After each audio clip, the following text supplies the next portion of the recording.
Le souper spag. Le souper spag. Genre, les personnages trans sont pas encore super bien représentés dans les médias. Qu'est-ce que t'en Comme, penses? même, ben, tu sais, même le personnage que j'ai fait dans District 31, comme, tu sais, c'était bien, mais en même temps, c'était super stéréotypé. Genre, le personnage, il se suicide, puis comme... Ben, tu sais, je veux dire, ça arrive, là, puis c'est vraiment le cas aussi dans la communauté. C'est comme... Les personnes trans sont les personnes, voyons, qui sont plus...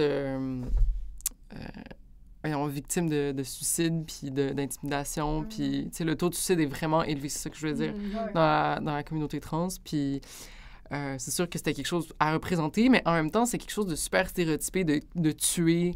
Ben, c'est super habituel de tuer des personnages LGBTQ. Ben, de leur donner des fins tragiques, tu sais, comme si ces gens-là pouvaient jamais vivre avec qui ils sont. C'est comme... Non, c'est ça, hein? De personnages lesbiennes ou comme gays qui se font assassiner ou qui se font tuer dans des séries hollywoodiennes. Genre, ça arrive tellement trop souvent. Le stéréotype des personnes de couleur qui meurent en premier dans les films d'horreur. Là, c'est comme... Yeah, right. Pourquoi ils meurent? Exactement. Let it live. Let them live. Mais... Parce que c'est vrai, je veux dire, c'est vrai, les femmes trans... Il y a beaucoup de femmes trans, malheureusement, qui se font tuer.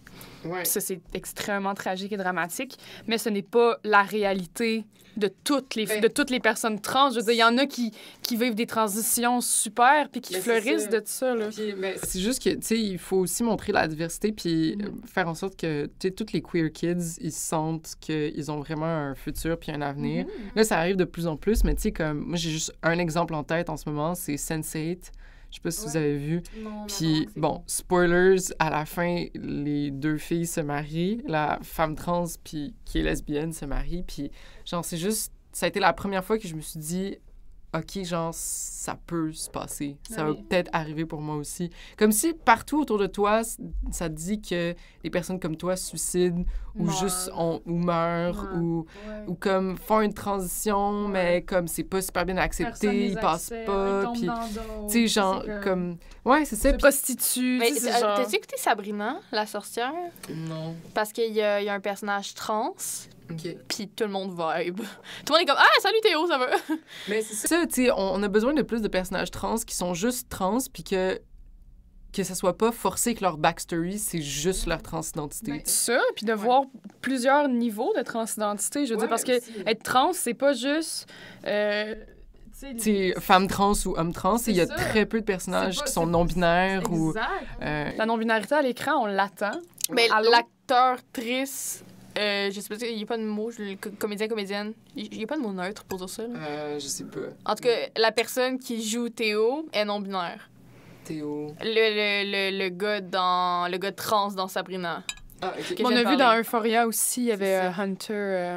Ah oui, ouais, qui est une femme trans. Ça, c'est cool. Ouais. Très cool. Mais toi, tu sais, comment ça passait? Tu as joué un petit rôle dans District 31, mais c'est la réaction, le public, là, je voyais sur Facebook, ça se passait full bien. Là. Ouais, je trouvais ça cool. Genre, je regardais sur la page de District 31, puis il y avait les commentaires, puis il y avait beaucoup de gens qui... Genre, tu sais, je m'attendais pas à ce genre de commentaires-là, puis ça a fait du bien de lire tout ça, puis... c'est sûr qu'il y a du monde qui m'écrivait, puis c'était un peu, genre, du gros mégenrage, là. Ignorant. Mais, ouais, mais non, c'était cool. C'était quand même une belle expérience, même si le premier scénario de base était super pas correct puis transphobe. Mais ils ont changé les trucs. Je pense qu'il y a même des comédiens qui ont fait comme « Hey, le scénario, ça n'a pas de bon sens, là. » Comme, mon personnage, il était... C'était comme la fille trans se suicide, puis elle finit par se suicider pour essayer de prove a point. Puis ça finit comme un peu comme si, genre, son personnage était critiqué, puis c'était juste bizarre. C'est juste pas une bonne représentation de la transidentité. Non, je suis d'accord. Puis... Mais ouais, en tout cas, mais ça s'est quand même bien passé. Ça faisait longtemps que j'étais allée sur un plateau de tournage. Puis non, c'était le fun. Mais c'est puis ils ont été ouverts à t'écouter puis à comme faire des changements insane. Ouais. Très cool. Ouais.